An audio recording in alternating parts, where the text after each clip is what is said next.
नमस्कार दोस्तों, digital study for you channel आपका स्वागत करता है। विलम्ब के लिए मुझे खेद है क्योंकि घर में कुछ प्रॉब्लम आ गई थी। इस प्रॉब्लम को देखते हुए मुझे क्लास नंबर 3 को कुछ देर के लिए पेंडिंग में रखना पड़ा और ये वीडियो लाने में मुझे देरी हो गई, इसलिए मुझे माफ़ कर दीजिएगा। लेकिन मैं कोशिश ज़रूर करूँगा कि 10 वीडियो के अंदर आपकी पूरी की पूरी DFCCIL इंडियन रेलवे की हिस्ट्री कंप्लीट कर दूँ। ये तीसरा वीडियो है। आने वाले सारे वीडियो आप जानते ही हैं, मेरी 12 मिनट की क्लास होती है, ज़्यादा टाइम नहीं लेता हूँ। 12 से 15 मिनट, ज़्यादा से ज़्यादा 20 मिनट की क्लास जा सकती है, इसीलिए आप लोग मुझे माफ़ कर दीजिए। मैं आप लोग को वीडियो लाता रहूँगा। अब वीडियो जो है हर 2 दिन पे लाने की कोशिश करूँगा, ठीक है। तो चलिए ज़्यादा समय ना वेस्ट करते हुए हम देखते हैं कि हमारे नोट्स कितने अच्छे हैं। याद रखिएगा, कुछ लोग कह रहे हैं कि ये जो नोट्स है पैनेसिया से कॉपी किया गया है। अब हम आप लोग को बता दें, पैनेसिया के नोट्स जो हैं कॉपी तो किए गए हैं, मैं मानता हूँ, क्योंकि नोट्स जो हैं बेसिकली क्या है, एक तरीके का DFCCIL की हिस्ट्री अगर हम देखें तो सारे के सारे टीचर एक ही चीज़ को फॉलो करते हैं। कुछ क्या करते हैं, MCQ की टाइप लेके आते हैं, कुछ ऐसे करते हैं। नोट्स 70 to 80% मैच कर सकता है। अगर पूरा का पूरा नोट्स मैच कर रहा है तो कोई बात नहीं, मैच होने दीजिए। हम अपने कंटेंट को हिंदी में लेकर आ रहे हैं, अपनी लैंग्वेज में लेकर आ रहे हैं। अगर आप लोग को ये वीडियो पसंद आ रहा है तो मेरे कंटेंट को भी सपोर्ट कीजिए, ठीक है, क्योंकि मैं भी मेहनत कर रहा हूँ, आप लोगों के लिए मेहनत कर रहा हूँ, क्लास बना रहा हूँ, नोट्स बना रहा हूँ, सारे नोट्स को आप लोग तक पहुँचा रहा हूँ और आप लोग को खुद हैंड रिटेन नोट्स प्रोवाइड करवा रहा हूँ, जो कि आपके एग्ज़ाम के लिए बेहतरीन है। तो चलिए ज़्यादा समय न लेते हुए हम अपनी क्लास को शुरू करते हैं। अगर आप लोगों ने अभी तक मेरे चैनल को सब्सक्राइब न कर रखा है तो प्लीज़ सब्सक्राइब कीजिए। हाँ तो दोस्तों, क्लास नंबर 3 आपकी स्क्रीन पे ये रहा। हमने अभी तक वेस्टर्न कॉरिडोर तक की बात कर रखी थी। अब हम ईस्टर्न कॉरिडोर देखेंगे। सारे तरह की कॉरिडोर आज हम कंप्लीट कर देंगे। DFC की हिस्ट्री की क्लास आज कंप्लीट हो जाएगी। बचेगा तो आपके पास इंडियन रेलवे की हिस्ट्री। इंडियन रेलवे की हिस्ट्री वो भी इंपॉर्टेंट है, उससे भी क्वेश्चन आएंगे। DFC की हिस्ट्री कंप्लीट हो जाएगी, ठीक है। तो आधा पार्ट हमने कंप्लीट कर दिया, आधा पार्ट हम आने वाली नेक्स्ट वीडियो में कंप्लीट करेंगे। तो देखते हैं ईस्टर्न कॉरिडोर के अंदर क्या दिया। ईस्टर्न कॉरिडोर जो है लुधियाना पंजाब के खुर्जा से शुरू होता है और डंकुनी हावड़ा कोलकाता में ख़त्म हो जाता है। कहने का मतलब ईस्टर्न कॉरिडोर की यही लंबाई है। और अगर हम इसको देखें पॉइंट के अंदर, मैंने इसको बनाने की कोशिश की है, सिंगल लाइन है इसमें, लुधियाना से खुर्जा है बस। कहने का लुधियाना से खुर्जा ही जाएगी, 447 किलोमीटर की एक सिंगल लाइन है। ये 6 राज्यों को कवर करेगा, पंजाब, हरियाणा, यूपी, बिहार, झारखंड और वेस्ट बंगाल। इन राज्यों को कवर करेगा, ठीक है। सबसे ज़्यादा ईस्टर्न कॉरिडोर किस राज्य में है, मतलब सबसे ज़्यादा किस राज्य से होकर गुजरेगा, तो यूपी से होकर गुजरेगा। ये सारे वन लाइनर है। ईस्टर्न कॉरिडोर की लेंथ कितनी है, 1856 किलोमीटर है। ईस्टर्न कॉरिडोर का ऑपरेशनल एरिया क्या है ये भी देख लीजिए। ये सारे वन लाइनर मैं लेके आया हूँ, आपको ग्राफ के थ्रू भी समझा दूंगा। ईस्टर्न कॉरिडोर का ऑपरेशनल एरिया कितना है, इसका देखा जाए तो न्यू खुर्जा से लेकर न्यू भावपुर के बीच 351 किलोमीटर के बीच में अभी ऑपरेट किया जा रहा है। मतलब इस पर गाड़ियाँ चल रही हैं। ये कहने का मतलब इस पर गाड़ियाँ चालू हो चुकी हैं, तो आप लोग टेंशन फ्री मत लीजिए, ये ऑपरेशनल है। तो ऑपरेशनली से ज़्यादातर क्वेश्चन पूछे जा सकते हैं कि कौन सा अभी चालू हो गया, किस पे काम चल रहा है और किस पे नहीं चल रहा है, उससे कम आने की उम्मीद है। और इसको जो प्रोजेक्ट मिला है, टाटा को प्रोजेक्ट मिला है, बस इतना याद रखिए। टाटा प्रोजेक्ट, एल्डेसा ग्रुप, 2 तरह के ग्रुप हैं, उन्हें मिला हुआ है। 25 दिसंबर 2020 को मोदी जी ने इसका उद्घाटन किया था, याद रखिएगा इसको भी। दादरी से खुर्जा को 46 किलोमीटर ब्रांच है जो जोड़ती है। मतलब कहने का मतलब देखिए, ये यहाँ पे देखिए, ये ईस्टर्न है और ये वेस्टर्न है, तो यहाँ पे कुछ पॉइंट है दादरी से खुर्जा, तो इनके बीच में जो जोड़ती है 46 किलोमीटर की ब्रांच है जो इन्हें जोड़ती है, एक सिंगल रूट लाइन है। मतलब कहने का मतलब अगर 2 कॉरिडोर हैं तो उनके बीच में कोई ना कोई लाइन तो जाएगी, उन्हें जोड़ना ही पड़ेगा।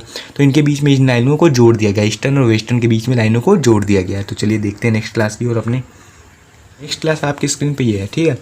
Operational control centre, OCC, exam में पूछ सकता है कि आपका OCC क्या है। तो 4.2 एकड़ में फैला हुआ है, 5 स्टार कंट्रोल है। OCC का मुख्यालय कहाँ पे है ये भी पूछा जा सकता है, जो कि प्रयागराज में है, ठीक है। DFC भी प्रयागराज में ही बना हुआ है। 150 लोग यहाँ काम करते हैं, ठीक है।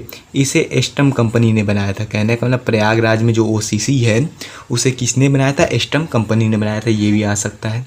तो देखिए, अब देखिए पेंटोग्राफ। पेंटोग्राफ क्या है, किसी ट्रेन की छत पर स्थापित एक डिवाइस जो लाइन के तार से टच करके बिजली लेती है।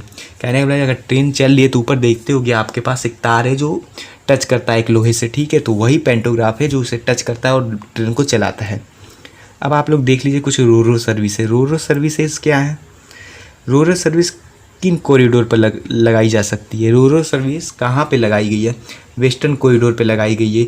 यहाँ पे जो हाइट है 7.1 मीटर है, जबकि ईस्टर्न कॉरिडोर में 5.1 मीटर है, जो कि नहीं लग सकती है। कहने का मतलब 5.1 मीटर से ऊपर हो, 7.1 मीटर के अप्रॉक्स में है, तो वहाँ पे रोरो सर्विस लगाई जा सकती है। अब देखिए रोरो सर्विस जो है अकेला कौन सा स्टेशन दे रहा है? तो कोंकण रेलवे दे रहा है। कौन सा? कोंकण रेलवे दे रहा है। फ्रेट ट्रेन जानते हैं? फ्रेट का मतलब आप लोगों को मैं बता दें, मालगाड़ी, माल ढोने वाली गाड़ियाँ। फ्रेट ट्रेन की लेंथ कितनी है? 1.5 किलोमीटर है, ये भी बताया जा चुका है आपको पिछली क्लास में। मैक्सिमम कितने टन का माल उठा सकती है? 1500 टन का। अभी नॉर्मल कितने उठाएगी? 1300 टन का उठाएगी। 400 कंटेनर होंगे इसमें, मालगाड़ी में 400 कंटेनर होंगे। सोचिए अभी 100 हैं, आने वाले टाइम में 400 देखने जाएंगे। इसकी मैक्सिमम स्पीड 100 होगी और एवरेज या नॉर्मल स्पीड 75 की स्पीड से चलेगी। अब देखिए लोकोमोटिव इंजन कितने लॉन्च किए गए हैं? अभी इस समय जो है लोकोमोटिव जो इंजन है कितने लॉन्च किए गए हैं? तो इस समय जो है आपके 800 के आसपास लॉन्च किए गए, जिनकी 1200 हॉर्स पावर की शक्ति है। ठीक है, तो चलिए, हाँ, तो रोरो की बात हो रही थी आपके पास। रोरो के फुल फॉर्म क्या है? Roll on roll of. ये भी पूछ सकता है कि रोलो जो रोरो सर्विस है उसका फुल फॉर्म क्या है? Roll on roll of. Roll on roll of जानते हैं क्या? ये जैसे मालगाड़ी है, तो इस पर जो ट्रक चढ़ेंगे, चढ़ गए, अब यहाँ से ट्रक उतर जाएंगे, रोल ऑफ हो जाएगा। कहने का रोल ऑन रोल ऑफ मतलब ट्रकों को चढ़ा कर भी एक स्टेट से दूसरे स्टेट में मालगाड़ियाँ पहुँचाएंगी, जिससे ट्रकों का टाइम भी बचेगा और सामान जल्दी से पहुँच जाएगा। लाने का उद्देश्य क्या था रोरो सर्विस का? यही उद्देश्य था जो मैंने बताया आपको, समय बच जाएगा। देख लीजिए लाने का उद्देश्य क्या था? ट्रैफिक, ऑयल, टाइम सब बचेगा। ट्रक वाला ट्रक और दोनों मालगाड़ी पर चढ़ जाते हैं और अपने डेस्टिनेशन के बाद वो उतर जाएगा और ट्रक के साथ जिसमें कम पैसे से ज़्यादा दूरी तय कर लेंगे। कहने का मतलब वही है, समय भी बचेगा, ट्रक वाला एक स्टेट से दूसरे स्टेट में कम पैसे में पहुंच जाएगा और तेल की बचत होगी। हाल ही में बजट में 3 DFC कॉरिडोर अनाउंस हुए हैं। कौन कौन से DFC कॉरिडोर अनाउंस हुए हैं? तो ईस्ट वेस्ट हुए हैं, नॉर्थ साउथ हुए हैं, ईस्ट कोस्ट हुए हैं। ठीक है, ये भी याद कर लीजिएगा। अब देखिए DFC की पूरी लास्ट क्लास चलिए, यहाँ पे हम कंप्लीट कर देंगे, इसलिए हम फास्ट पढ़ा रहे हैं। और ये जो है 1 लाइनर है, एग्जाम से पहले आप लोग देख लीजिएगा, याद रहेंगे।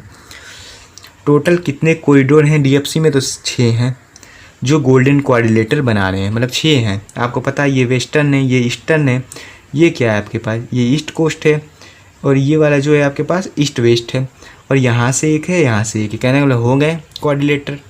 एक क्वाड्रिलेटर में डायगोनल 2 और 4 भुजाएं, 4 2 6 हो चुके हैं। इन सब के नाम देख लेते हैं, ठीक है, और इन सब पे थोड़े थोड़े फैक्ट देख लेते हैं। तो इन सब के बारे में हमने ईस्टर्न की बात कर रखे हैं, वेस्टर्न की बात कर रखे हैं, और 2-3 की देख लेंगे, तो उसमें ज़्यादा क्वेश्चन है नहीं, क्योंकि वहाँ पे भी काम शुरू नहीं हुए हैं। ठीक है, तो यही आपके साथ लास्ट क्लास से लास्ट पेज है, देख लीजिए। तो अब देखिए पहला देख लेते हैं, east west dedicated freight corridor DFC announce किसने किया था? सुरेश प्रभु ने किया था। कब किया था? 2016 से 2017 में इनके द्वारा अनाउंस किया गया था, हम ये DFC बनाएंगे। 2021 में इसे मोदी सरकार ने अप्रूव कर दिया। PPP मॉडल पर बनाया जाएगा, मतलब पब्लिक प्राइवेट पार्टनरशिप मॉडल पे बनाया जाएगा। इसमें पब्लिक का भी उतना ही रोल होगा और प्राइवेट वाले फर्म का भी उतना ही रोल होगा। ये जो है खड़गपुर वेस्ट बंगाल से भुसावल महाराष्ट्र के लिए बनाया जाएगा। अभी ये वेस्ट कॉरिडोर से नहीं मिलेगा। कहने का मतलब ये जो कॉरिडोर बनेगा यहाँ भुसावल महाराष्ट्र में रोक दिया जाएगा, लेकिन वेस्टर्न कॉरिडोर से ये अभी नहीं मिलेगा। ये 7 स्टेट से होकर जाएगा, वेस्ट बंगाल, झारखंड, ओडिशा, छत्तीसगढ़, गुजरात, MP और महाराष्ट्र, यहाँ से होकर गुजरेगा। देखिए इस कॉरिडोर से अभी काम शुरू नहीं हुआ, इसलिए इतने ही क्वेश्चन इससे इंपॉर्टेंट है, और कोई इंपॉर्टेंट नहीं है, और कोई क्वेश्चन बन भी नहीं सकता है।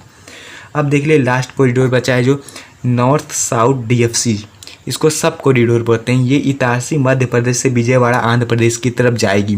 975 किलोमीटर लंबी है, और ये 4 राज्यों से होके जाएगी, MP, महाराष्ट्र, तेलंगाना और आंध्र प्रदेश। अब लास्ट कॉरिडोर बचता है, उसको भी देख लेते हैं। East coast dedicated freight corridor, ये इसकी लेंथ 1115 किलोमीटर है। स्टार्टिंग खड़गपुर है, टर्मिनेशन पॉइंट विजयवाड़ा है। इसको प्रपोज किया था 1415 में किया गया था और हाल ही में इसे एक्सेप्ट कर लिया गया। इस पर भी काम अभी आने वाले समय में शुरू किया जाएगा, आज से 2-3 साल बाद। अभी भी इस पर काम शुरू नहीं हुए हैं, तो इसलिए इससे ज़्यादा इंपॉर्टेंट क्वेश्चन नहीं बन सकते। आप लोग ईस्टर्न और वेस्टर्न पे ज़्यादा फोकस कीजिए, वहीं से ज़्यादा क्वेश्चन बनेंगे। और डीएफसी की हिस्ट्री यहाँ पे कंप्लीट होती है। अब जो आने वाली नेक्स्ट क्लास होगी वही इंडियन रेलवे की हिस्ट्री की होगी। इंडियन रेलवे की हिस्ट्री की हम क्लास भी करेंगे और लास्ट में रेल बजट के क्वेश्चन भी देख लेंगे। इस तरीके से 24 क्वेश्चन ही डीएफसीसी के जो हिस्ट्री और इंडियन रेलवे से आने वाले हैं सारे कंप्लीट हो जाएंगे। अगर आप लोग को मेरा वीडियो पसंद आया तो मेरे चैनल को ज़रूर सब्सक्राइब कीजिए और बेल आइकन को दबा लीजिए। इससे आपको नोटिफिकेशन आएगा कि मेरी क्लास कब कब अपडेट हो रही है, क्योंकि आप लोग ने बेल को नहीं दबा रखा है इसलिए अपडेट आप लोग को नहीं मिल पाता है।